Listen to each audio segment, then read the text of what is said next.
Bom dia, boa tarde, boa noite. Essa é a aula 2 do curso de Introdução à Programação Orientada a Objeto através do desenvolvimento de jogos eletrônicos com a linguagem C Sharp. A aula de hoje tem como objetivo principal a instalação e configuração do ambiente de desenvolvimento, a IDE escolhida, e a introdução à lógica de programação em C Sharp. Então, hoje iremos aprender a baixar, instalar a IDE padrão da Microsoft, configurar o desenvolvimento de projeto através dela, as ferramentas de instalação, né, o caminho para isso. Também a possibilidade de encontrar o Software Developer Kit da .NET, apresentar também a documentação dessa linguagem, que é a forma como a gente pode consultar qualquer tipo de estrutura, declaração, tipo, uso de métodos ou complexidade envolvendo a linguagem dentro dos ambientes oficiais da Microsoft, tá? É um pouquinho de introdução a essa linguagem.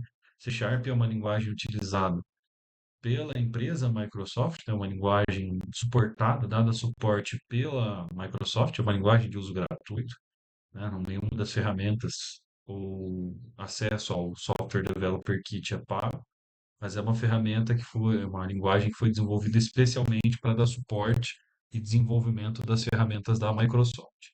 Então, é, como o nosso primeiro passo da aula, acesso ao site oficial para download da IDE, a seleção da versão, temos duas versões, né? Tem a versão empresarial, a Enterprise, e a versão da comunidade. A versão da comunidade é gratuito e para uso acadêmico ou individual, que é o que a gente vai escolher. A instalação adequada para o Windows, tá? Existe a possibilidade do uso do SDK em qualquer outra IDE com suporte a plugin, né? Ou configuração de console através de máquina virtual no Linux e no macOS, né? Eu recomendo usar o Windows para poder programar sem muita dificuldade o SDK e o Visual Studio, tá? O Visual Studio que é diferente do Visual Studio Code. Ele é uma ferramenta já voltada para a programação de aplicações desktop, aplicações empresariais ou jogos eletrônicos voltadas para a Microsoft, então é mais tranquilo de usar, é mais interativa para a linguagem, né? A execução do instalador, a seleção dos workloads necessários, né, que são os pacotes dentro das linguagens, e inclusão dos seguintes componentes recomendados, né? O .NET Desktop Development, que é o padrão da linguagem, o pacote, ferramentas de desenvolvimento C Sharp, aí são várias que a gente pode utilizar. O SDK, que é o Software Developer Kit, mais recente sempre, e extensões opcionais de produtividade, tá? O IntelliCode é uma ferramenta de identificação, padronização de código, às vezes recomendação. É muito importante a utilização desse tipo de plugin ou extensão. Aí depois a gente vai fazer uma configuração rápida, né, de definição de tema, ajuste de atalhos, configuração de formatação automática de código e personalização de estruturas de diretórios dos projetos, né? Essa personalização a gente vai deixar com um ponto mais avançado do curso, onde a gente vai estruturar, né, melhor de acordo com a arquitetura específica para cada solução. Então, sim, né, estrutura de pastas, nome de diretório, ele tem um objetivo específico dentro da arquitetura do sistema em si, da aplicação, não necessariamente da arquitetura do software, mas da arquitetura da aplicação, onde a gente define um padrão e usa esse padrão para identificar o que cada parte do software está fazendo, cada classe está realizando de ação, tá? Aí verificaram o ambiente de execução e criaram um consolezinho ali, né? Um console app para testes da introdução à lógica de programação dentro do C Sharp. Essa aula vai ser um pouquinho mais extensa, mas vale bastante a pena. Dito isso, a gente vai para dentro de uma nova aba e pesquisar aqui dentro Visual Studio. Não o Visual Studio Code, mas sim o Visual Studio, tá? Aqui o site da Microsoft, visualstudio.microsoft.com. Lembrando, não confundir com Visual Studio Code. Visual Studio Code é uma ideia de uso amplo, né? Ela indifere em linguagem, ela tem o objetivo somente de ser um grande formatador de texto. É, o Visual Studio não, ele já tem ferramentas específicas para suportar certos desenvolvimentos, né? Então, aqui a gente vai aceitar.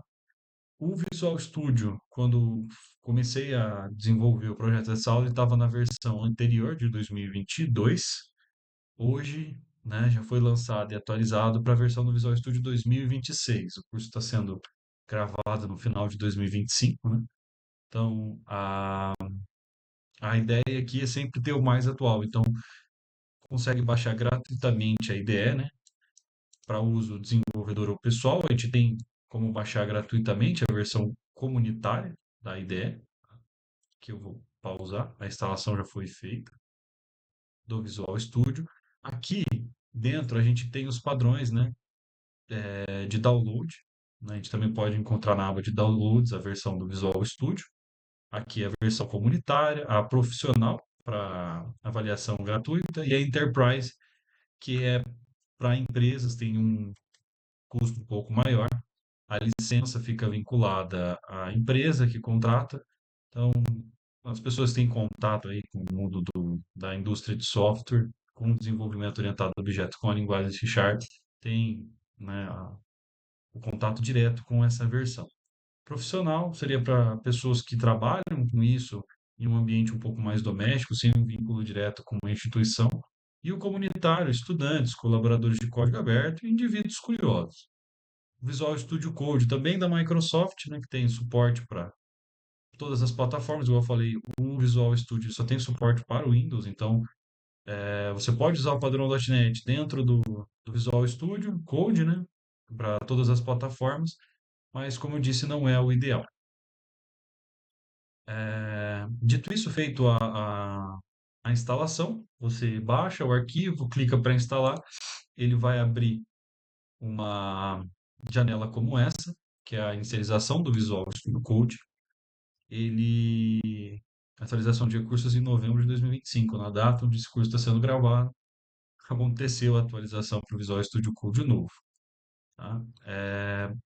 Ele inicia, né, dessa forma, esse ferramentário tem uma forma de iniciar o projeto, mas tem sempre pacotes que a gente pode instalar. Aí, para poder instalar os pacotes, você precisa Visual Studio, eu tenho a versão anterior aqui, Installer, ó. Visual Studio Installer. Para que esse Visual Studio Installer funciona, tá? Ele tem a funcionalidade de instalar pacotes dentro do Visual Studio, instalar as atualizações também, tá? Então aqui eu tenho as duas versões, né? Eu já poderia desinstalar a versão anterior, que tem a atualização, e manter somente a versão mais recente, Visual Studio Community 2026. Se você clicar em modificar, você consegue alterar os pacotes de instalação. Essa tela vai aparecer na instalação padrão do Visual Studio, então você vai ter contato com ela antes. Você consegue adicionar as cargas de trabalho. Esses que são os pacotes necessários para a gente poder trabalhar, tá? Aqui a gente vai sempre né, fazer a instalação de pacotes para o curso, então aqui eu não tenho nenhum outro pacote de macro pacote, né, para poder ter uma carga de trabalho muito alta, mas ele tem vários ferramentários necessários, né? Desenvolvimento web, do ASP.NET para desenvolvimento, o desenvolvimento do Node.js para desenvolvimento web também, código em Python para poder manter scripts em Python junto com a plataforma Microsoft. E aqui o que a gente vai utilizar e fica marcado, que é desenvolvimento desktop com o .NET e o desenvolvimento de aplicativos Windows UI, né, com C Sharp e o C++. Tá? Junto com eles, a gente vai utilizar o desenvolvimento de jogos com a Unity e o desenvolvimento de jogos em C++. Apesar de que a gente não vai utilizar a linguagem C++, e sim a C Sharp com Unity, é interessante por conta do desenvolvimento de DirectX, Unreal e Cocos 2D, que é um desenvolvimento mais é, aparamentado, tem um suporte maior. E aqui em desenvolvimento opcional, a marcação sempre do IntelliCode e o Windows 11 SDK, né? Caso você esteja no Windows 11, se ainda tiver no Windows 10, ele não vai ser necessário, tá? Mais para frente a gente vai vir fazer alterações aqui com o instalador da Unreal Engine e ferramentas do Visual Studio para isso, tá? Inclusive o adaptador de teste dessa engine, sem a necessidade direta de instalá-la na máquina, né? Com o desenvolvedor de jogos. A gente tem desenvolvedor de jogos com a Unity, né? Utilizando o Unity Hub, né? Com a ferramenta de C Sharp, que é onde a gente vai focar no final do curso. Desenvolvimento de aplicativos desktop, a partir de todas as opções marcadas, tá? Para essa utilização. Feita a instalação demora um pouquinho, então realizem essa ação, pausem o vídeo, realizem a instalação de todos os pacotes. Temos também os componentes individuais, né? Isso aqui a gente não vai mexer muito. Pacote de idiomas, no caso aqui, o pacote do português brasileiro vem por padrão, né? De acordo de onde você salve, e aqui os caminhos para a instalação desses diversos pacotes. Não recomendo trocar esses caminhos, porque, né, o ideal é que mantenham dentro do ambiente Microsoft, né? A empresa Microsoft desenvolve o sistema operacional, desenvolve uma ferramenta, ela instala no caminho adequado, né? Sempre é possível trocar, caso seja necessário. Então, feitas essas instalações, temos as instalações dos pacotes, desenvolvimento para desktop com .NET, desenvolvimento de aplicativos UI, desenvolvimento de jogos com Unity e jogos com C++. Locais de instalação, pacotes de idiomas, a gente pode fechar isso aqui, fechar essa instalação, tá?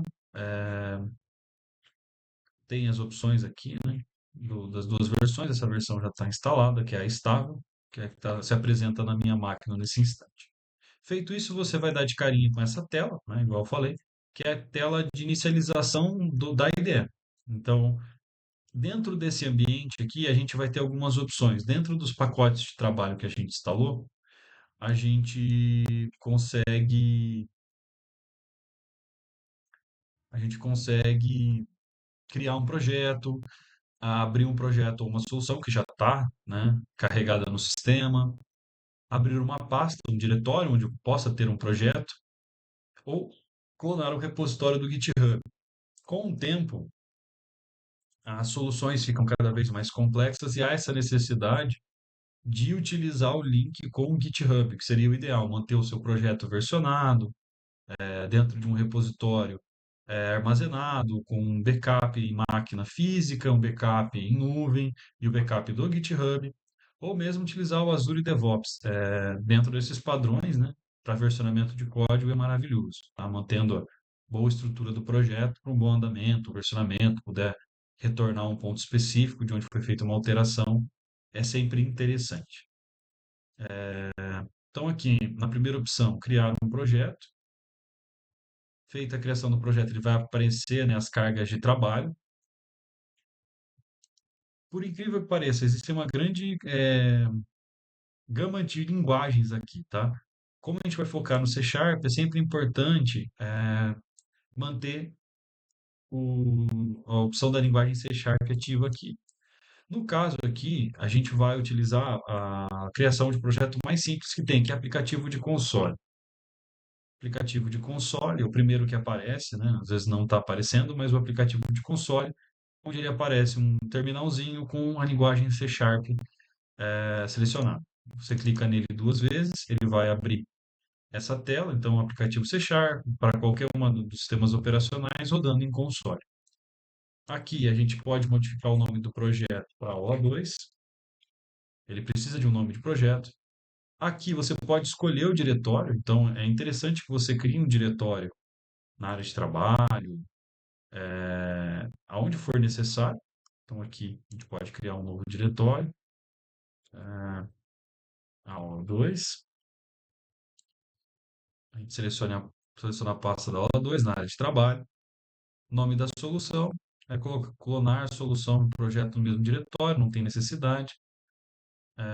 Então vai ficar aula 2, aula 2, aula 2 para o nome, né, do projeto. Próximo.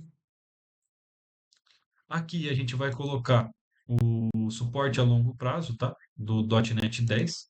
Aqui o interessante eu vou dar uma paradinha aqui, vou retornar para a página dos downloads, que é o seguinte. A IDE, por si só, ela não funciona sozinha, ela não tem esse suporte. O ideal é fazer a instalação do SDK, tá?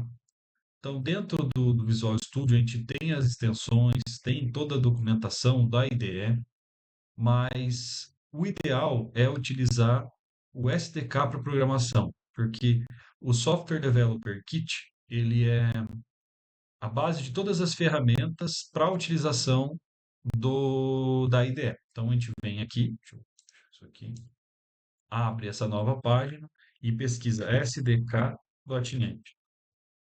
Aí, no caso aqui, a gente pode baixar o 10, que é a versão mais recente. Então, dentro do .NET Microsoft, a gente tem aqui o download, né? A gente pode utilizar a versão americana mesmo do site da Microsoft, onde a gente tem a instalação aqui para Windows, né? Nas suas diversas versões de suporte para a arquitetura de processadores, né? 64, 86, ARM 64.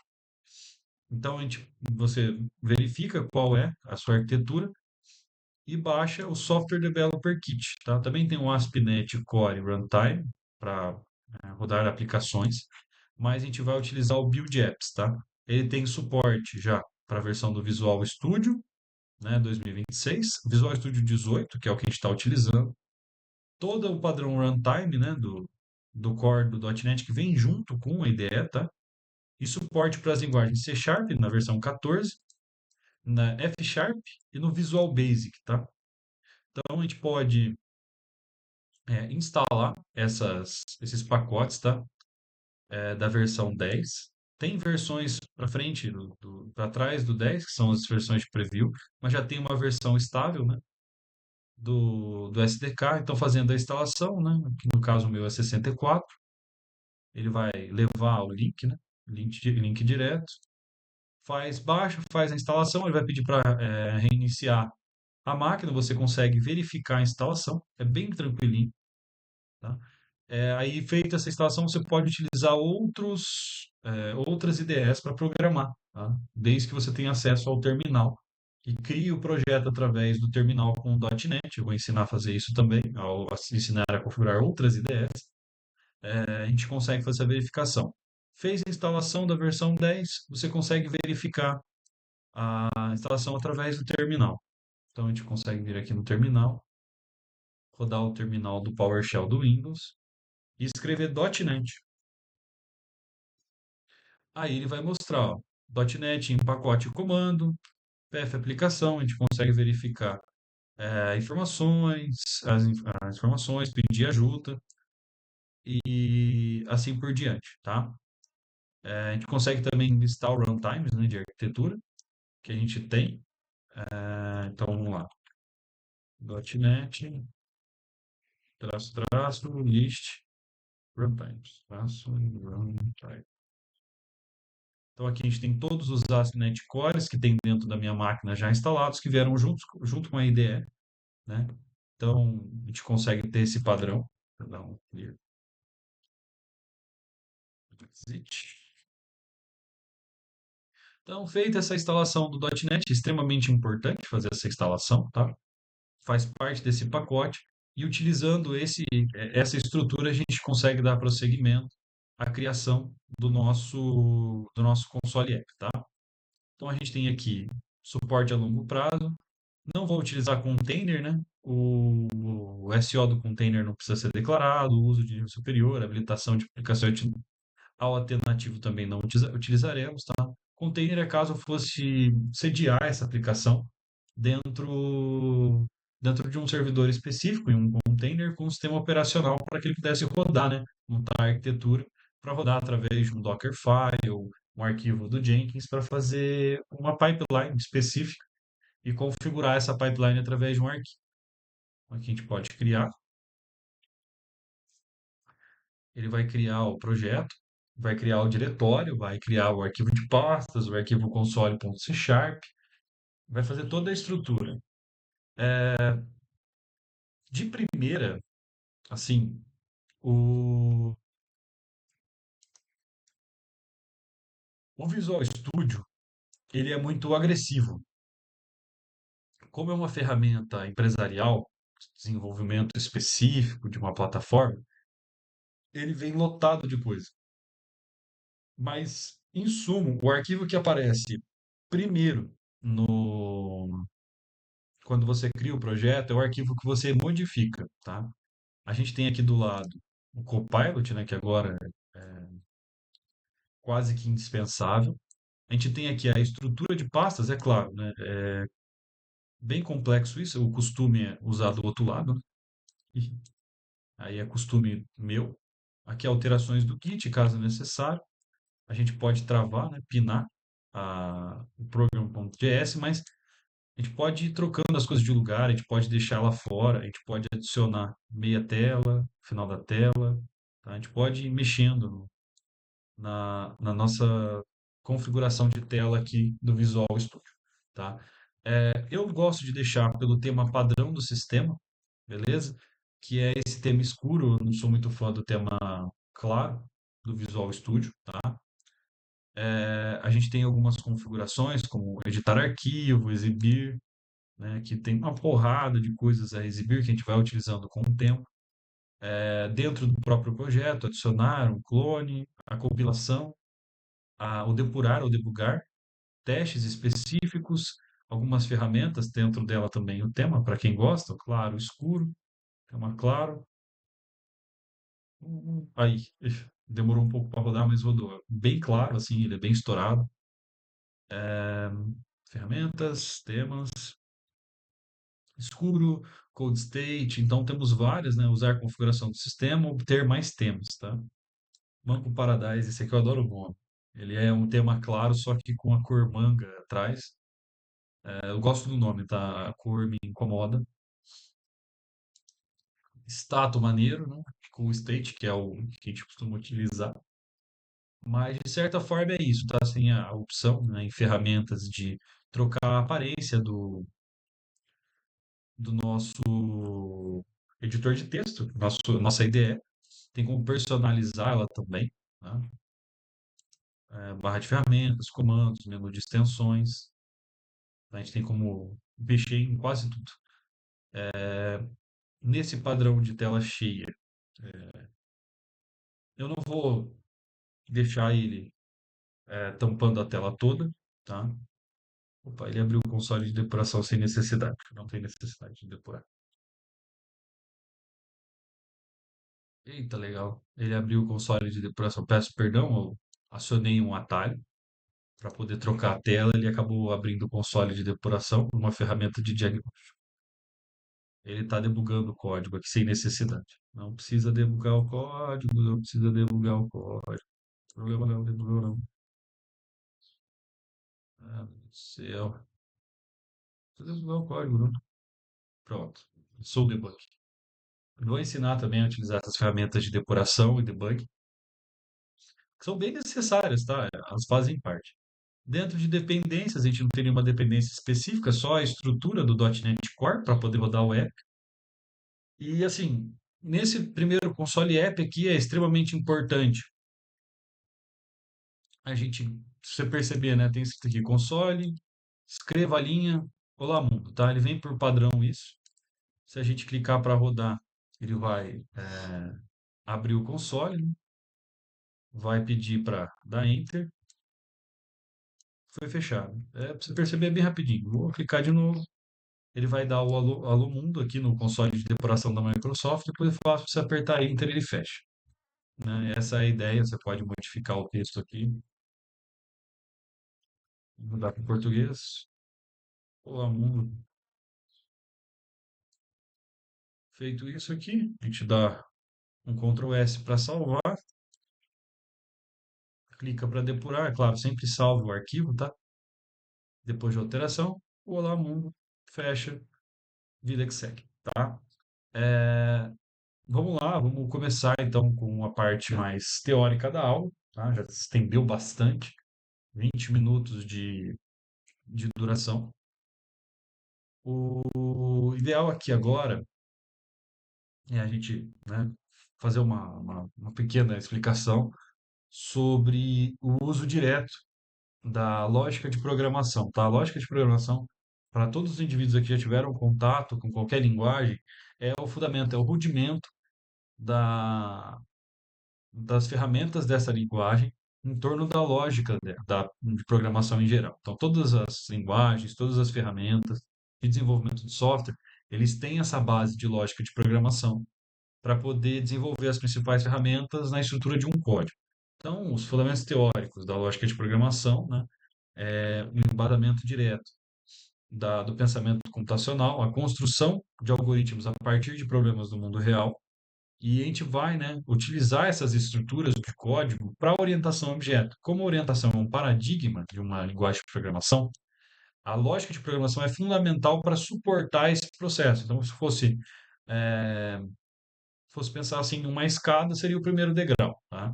A lógica de programação é as ferramentas fundamentais para a construção do código. Então, variáveis, né, com elementos dinâmicos numa estrutura de jogos, operadores para manipulação desses atributos, estruturas condicionais e estrutura de repetição, tá?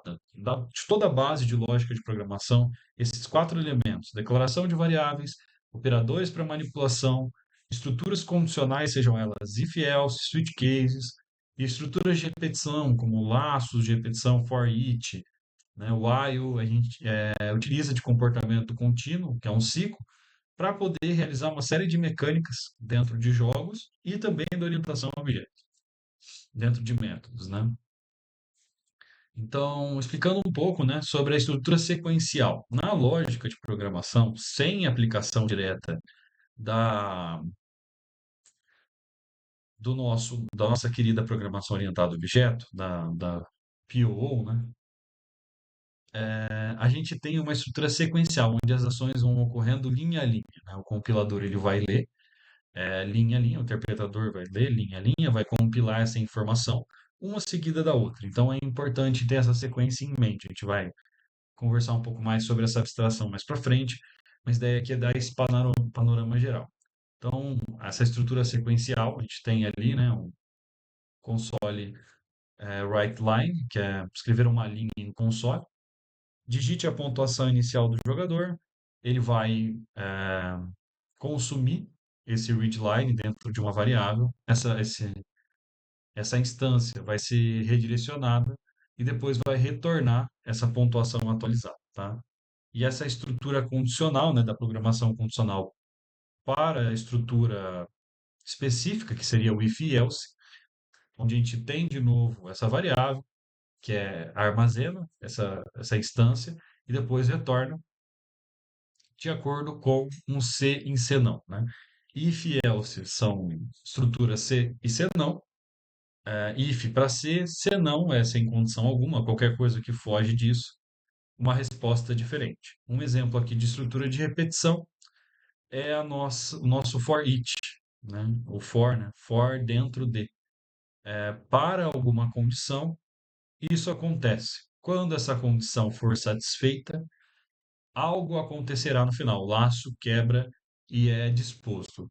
Aqui na estrutura de repetição, esse for, ou while, né? Esses laços de repetição, eles têm uma coisa muito legal que é, se você errar a condição, o software entra em um loop infinito e não para.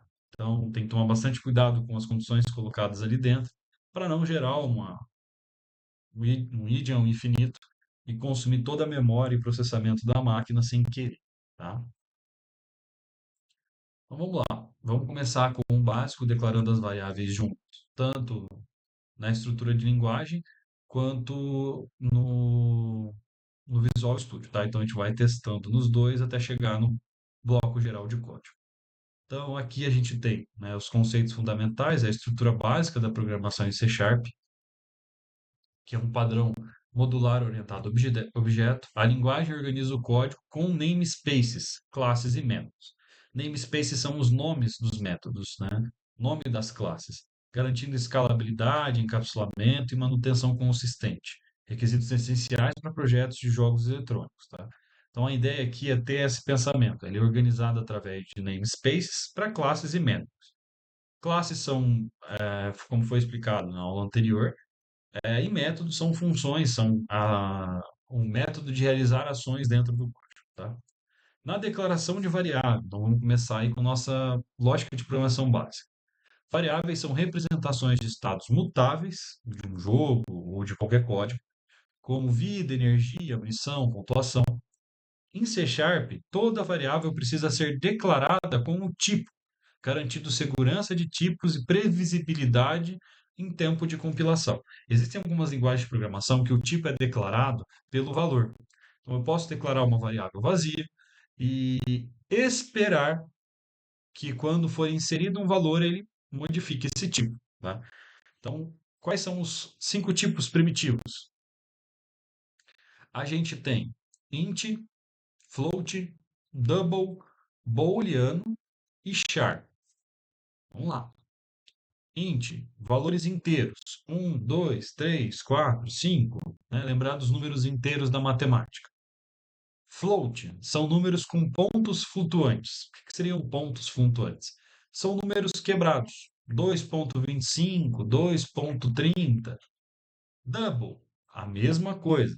Serve também como ponto flutuante, mas ele tem um número de casas decimais, o acúmulo de bits na memória, né, de programação, diferente. Então, para números específicos que não vão ocupar tanto espaço de casa decimal, float. Caso contrário, double, tá? Booleano é o que a gente usa para as condicionais, verdadeiro e falso, tá? Ele ocupa esses dois valores, true e false, para poder explicar, né, condições, né? Ele pode trocar, alterar estado, tipo vivo e morto, é, é, vamos ver outra coisa. Vivo e morto, para aparecer e desaparecer, carregado e descarregado, pertence e não pertence, aberto e fechado, tá?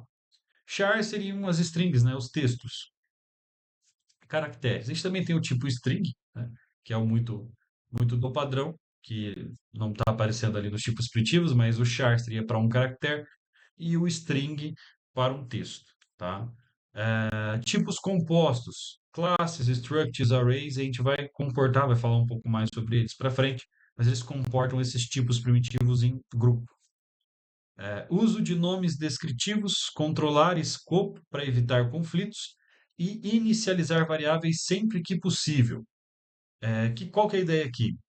Usar nomes descritivos é dar um nome para a variável, o nome que ela vai carregar, de uma forma direta. Então, sem rodeio. Para que essa variável serve é o nome dela, né?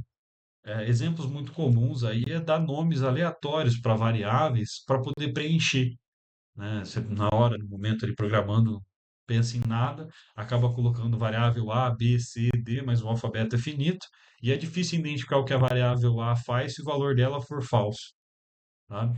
Então, é interessante sempre manter essa boa nomenclatura. Existem formas de dar nomes para variáveis e de descrever elas, a gente vai ver algumas. Controlar escopo. Controlar escopo, a ideia principal disso é manter ela dentro dos métodos necessários, ou, se ela for uma variável global, como a condição de fim de jogo, é justamente colocar ela dentro de todas as condições possíveis. Então, a ideia principal desse escopo de variável é para manter esse controle específico, tá? Então vamos lá, vamos declarar algumas variáveis no nosso código. Só um instantinho. Vamos retirar o avanço de tela, jogar a alteração aqui, apagar essa linha de código, tá? O que seria sempre interessante ter em mente? Vamos pensar aqui em algumas variáveis, tá? Nome, vida e condição de vivo ou morto, né? A gente vai pensar aqui. Então, para nome, ele é um tipo primitivo específico, o string. Então, nome igual, a gente passa a string, Pedro, ponto e vírgula, tá? Perfeito. O que a gente consegue ver aqui? Temos uma string com nome, a string com valor setado, eu posso deixar ele com valor vazio também, para que ele seja alterado depois, mas o ideal é sempre dar um valor e a alteração vir depois, né? Não deixar ele vazio. Em seguida aqui a gente pode declarar um int vida igual a 100. Em seguida, além do int vida, tá? A condição booleana, né? Vamos ver, vivo ou morto, né? Então, bool, né? Que é a abreviação de booleana, é vivo. Vamos colocar como true, ele ainda se apresenta como vivo no jogo, true com minúscula, tá? Ah, beleza, a gente ainda pode adicionar mais um para dar os quatro tipos primitivos principais. O float. Opa, essa condição de float é modificador de ataque ou dano, né? Perdão. Ai, perdão, gigantesco aqui. Ai, perdão. Ai, perdão. Inferno. Dano igual. A gente vai passar um valor para esse dano, um modificador de dano. 2,75. Ponto e vírgula. 2,75, perdão. Ué, certo? Float, dano. 2,75. Estou ficando doido. Declaração do tipo booleano a 2,75. Caímos em um entrave, tá? A definição de um tipo float, ou double, né? No caso, literal do tipo double não pode ser convertido implicitamente para o tipo float. Precisa de um F para a criação de um literal. Então, aqui, a gente utiliza o tipo double, 2,75. Bom, perfeito. Feito isso, a gente tem, né, esse padrão de coisa que eu fiz aqui, tá? De passar é, o mouse em cima de alguma coisa é do IntelliCode, tá? É dentro daquela extensão que a gente utiliza para poder verificar certos tipos de informação, tá?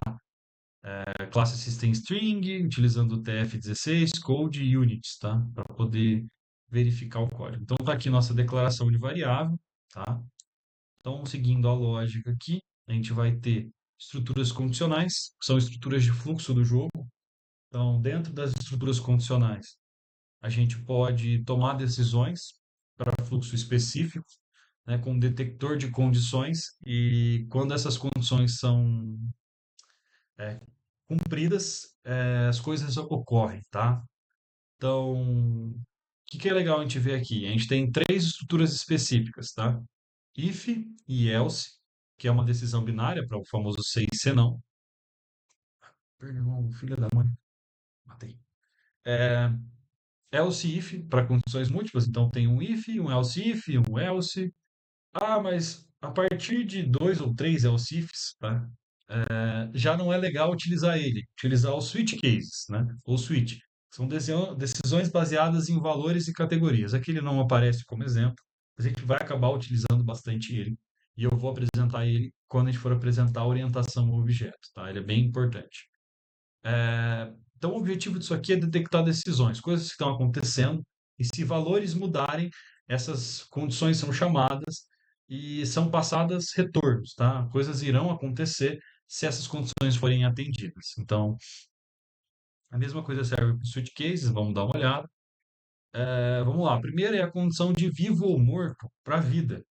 Então, o que acontece? Se minha vida chegar a zero, for menor ou igual a zero, né? Porque às vezes um ataque pode deixar a vida negativa, só não é mostrado, né?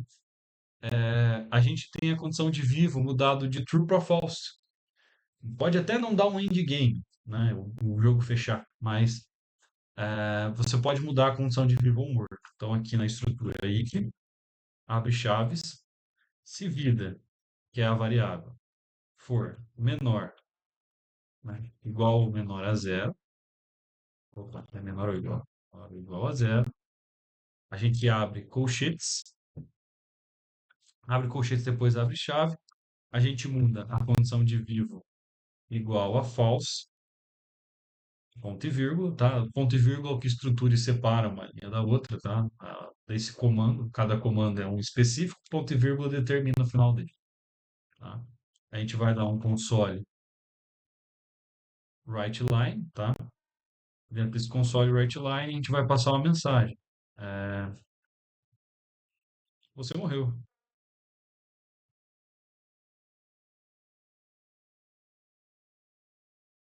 beleza? É, feita essa condição, a gente vai trabalhar com uma condição binária, else, vivo true, console write line, você, opa, ainda está vivo. Fecha colchetes, ponto e vírgula, perfeito, tranquilo? É, como a vida aqui, no caso, ela está maior, né, que zero, ele tem que devolver essa condição aqui, tá? Mesmo com o alterador. Se a gente rodar a aula aqui agora, né, fizer a depuração, ele está carregando, compilação iniciada, pronto, ó, você ainda está vivo, tá? Se eu fizer a alteração manual da vida aqui para zero, ele tem que me retornar que eu morri, né? Mesmo essa alteração sendo manual, é necessário, você morreu. Então, a validação de condicional é justamente essa. Mas se eu for colocando mais condições, é o ideal utilizar o switch, que é no switch case, para cada caso específico, eu ter uma resposta diferente, um return diferente. Né? Quando a gente for utilizar os métodos, a gente vai trabalhar bastante com essas condições dentro de métodos, né? Uma função atacar, se o resultado desse ataque for negativo para um lado, negativo para o outro, a gente tem essa resposta, tá? Beleza? Tendo essa ideia geral, né, do panorama do que é uma validação, a gente pode continuar aqui. Agora, para os laços de repetição. O laço de repetição, ele é uma ferramenta muito utilizada para modelar comportamentos contínuos, tá? Então, a gente tem essa repetição é, direta de todos esses dados mais de uma vez. Então, repete, repete, repete, repete, repete, repete, repete, repete, repete, até que isso seja concluído. E as três ferramentas comuns são for, while e for each, tá? Então, movimentação dos inimigos, aleatoriedade dentro de repetição de números, laço de repetição para uma condição específica atacar. Por exemplo, eu tenho se um número aleatório, numa chance de acerto crítico ocorrer, uma das habilidades é repetir o dano duas vezes. Então, em vez de colocar um modificador, ou por alguma desventura, o inimigo agora ele pode repetir a movimentação dele duas vezes. Então, um laço de repetição que vai entrar diretamente nessa interação, tá? Para o laço de repetição, a gente tem algumas ferramentas extremamente necessárias. Principalmente dentro do for, né, que é o nosso famoso for, repetição com o contador. O while, né, o laço de repetição while, ele é uma condição, né, uma repetição por condição. Até essa condição ocorrer, o laço fica se repetindo. For each, interação sobre coleções, tá? Isso aqui é um pouquinho mais complicado, eu vou trabalhar ele com mais calma quando a gente entrar na lógica de repetição do próprio jogo, o game loop. Então, mas por agora vamos analisar somente o for, tá? O for, ele utiliza um contador. Então, eu tenho um número de interações que eu quero que ocorra. E quando essa interação ela ocorrer, né? Cada interação ele aumenta um. Então, de acordo com o número que eu escolher, ele vai dar essa interação, esse número repetitivo, ele vai dar uma resposta. Então, eu posso voltar aqui ao nosso Visual Studio, é mais fácil mostrando, né? Então, aqui eu vou dar o for, eu vou colocar uma variável int i com início igual a zero, tá? É o padrão. A gente vai iniciar em zero para poder contar de forma correta. E menor aqui, como o i começa em zero e ele vai somando, ele vai crescendo, eu quero que some, não subtraia, eu preciso determinar um número. E o interessante desse número é que o número que eu colocar aqui, se ele começar em zero, é o número de repetições, de laços que eu vou ter. Então, vou determinar aqui 5, tá? Não vou colocar um número muito alto, senão consome bastante processamento de memória. E mais, ou seja, cada vez que ele der uma volta, ele der um loop, ele lê esse código, ele vai somar mais um, tá? Então, o que que eu vou realizar aqui em cada uma dessas iterações? Eu vou aumentar o dano do meu personagem, né? Em mais um, tá? Então eu vou pegar aqui, vou colocar dano mais, tá? Que é a indicação de mais um. E vou dar um console.writeLine. Vou escrever dano, a variável dano. Vou fechar e ponto e vírgula, tá? Aqui eu adicionei uma vírgula como parâmetro, o argumento de formatação, então ele vai aparecer o texto, depois o dano, com a soma de mais um. Então, cada interação, no caso aqui, se ele vai interar 5 vezes, ele, ele vai interar 5 vezes, então eu vou somar mais 5. Então, de 2 eu vou para 7,75. Tá? A ideia é justamente essa. Vai somando mais um. Então, 2, 3, 4, 5, 6, 7,75. Tá? Então, essa é a ideia do que tem que mostrar no final. Então, vamos rodar. Né? Acho que vendo é mais fácil do que falando.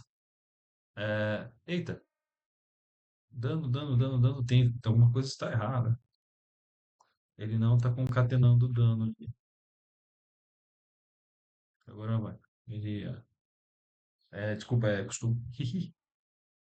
Agora sim. Era no sinal de mais, não vírgula. Eu estou acostumado com outra linguagem. Peço perdão. Aqui você morreu, né? Porque a condição de vida está zero. Né? Temos aqui zero. Temos essa condição de vida aqui zero. O dano começa no primeiro laço como 2,75. Rola a primeira interação 3,75. A segunda 4,75. 5,75. 6 e 7. Então, assim que ele atinge a quinta interação, o i aqui, ele menor que 5, né? Começa em zero, de zero até 5 são 5 valores, né? 0, 1, 2, 3, 4. E a interação sempre somando mais um, ele vai terminar isso e parar o laço. Se tivesse outro comando aqui, ele executaria o comando de o laço acabou, né? A repetição acabou. E ele encerra assim, beleza? Então temos aqui o laço de repetição. Deixa eu fechar. Voltar aqui para a nossa aula. Prometo que tá acabando, é o último, tá? Agora a gente vai entrar no tão esperado método. O que é um método, tá? Método ou funções são um encapsulamento de comportamentos, permitindo uma modularidade, reutilização e testabilidade dos pilares da programação orientada a objeto, tá? Então, qual que é a ideia? Diminuir duplicidade de código, organizar responsabilidade e permitir criar comportamento de personagens, físicas e regras de jogo, tá? Por exemplo, se eu tenho uma função atacar, tá? A função atacar é a realização da ação entre dois personagens, né?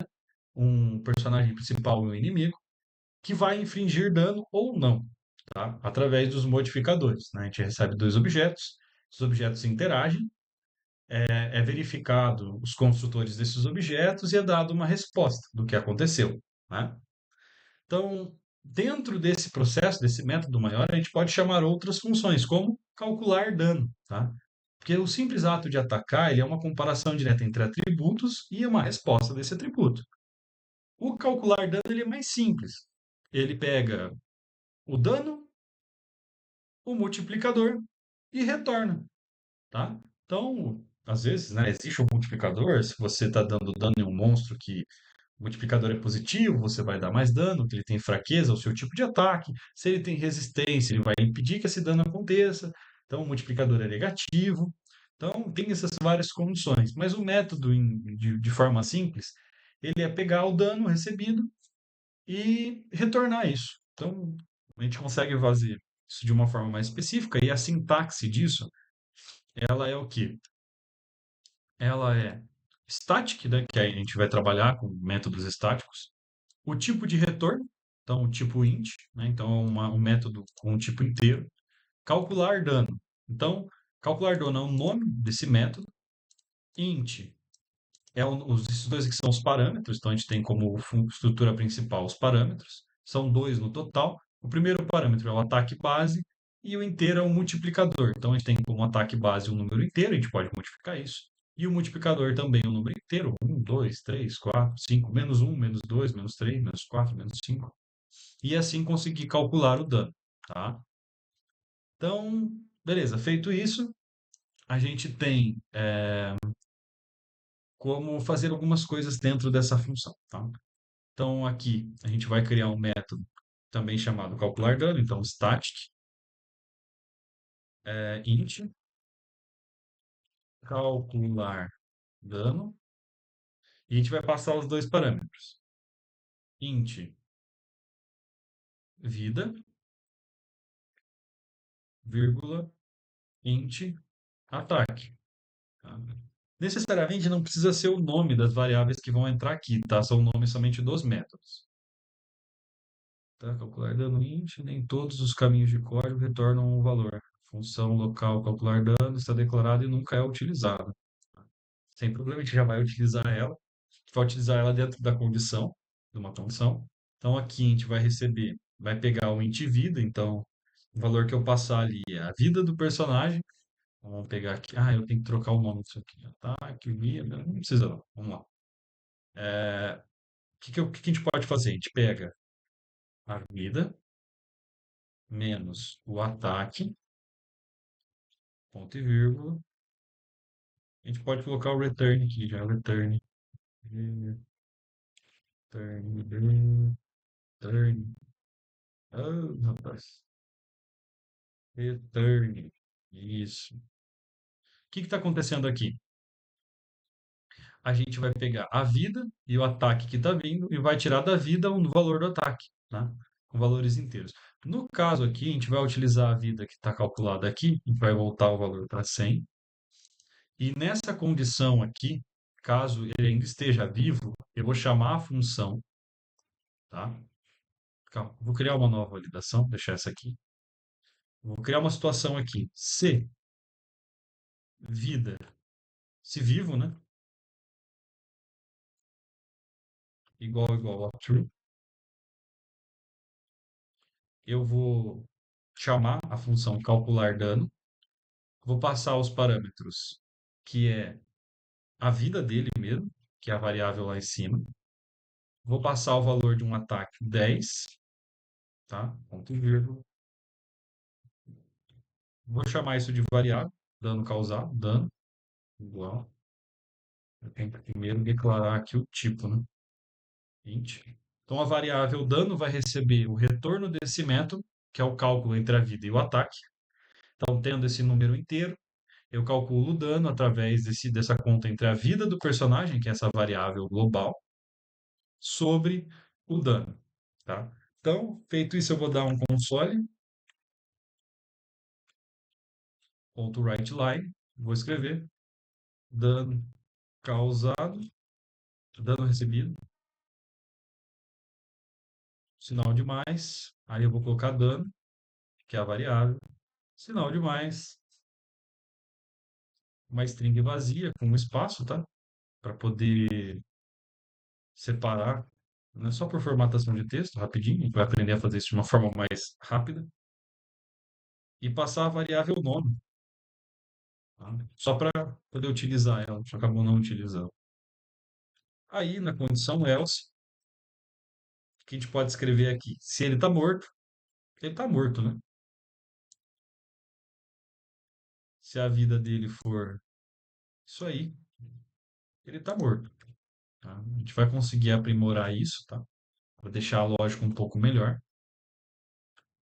Vamos depurar o código. Ele vai executar todas as ações que a gente criou discriminadamente. A ideia não é essa, tá?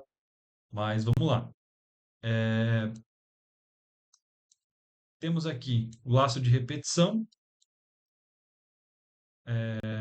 o dano e o cálculo. Opa, tem uma coisa errada aqui. O que está acontecendo?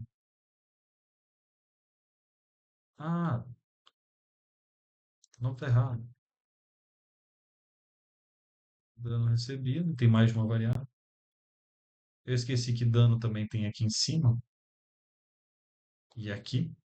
E ele armazena esse return do dano calculado.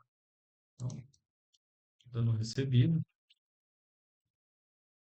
Beleza. No caso aqui, a gente poderia, em vez de passar 10, né? Claro, teria que mudar de int para double aqui, para receber esse valor. E vida também no double.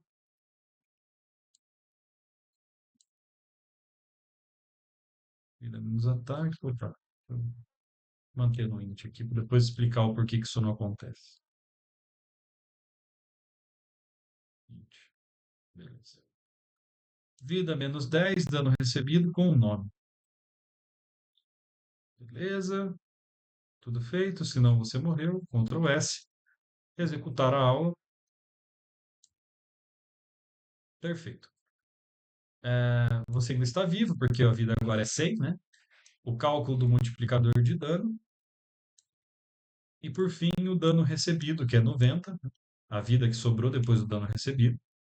Ixi, eu esqueci, eu estou retornando a vida, não o dano, né? É a vida menos o dano vai retornar a vida atual.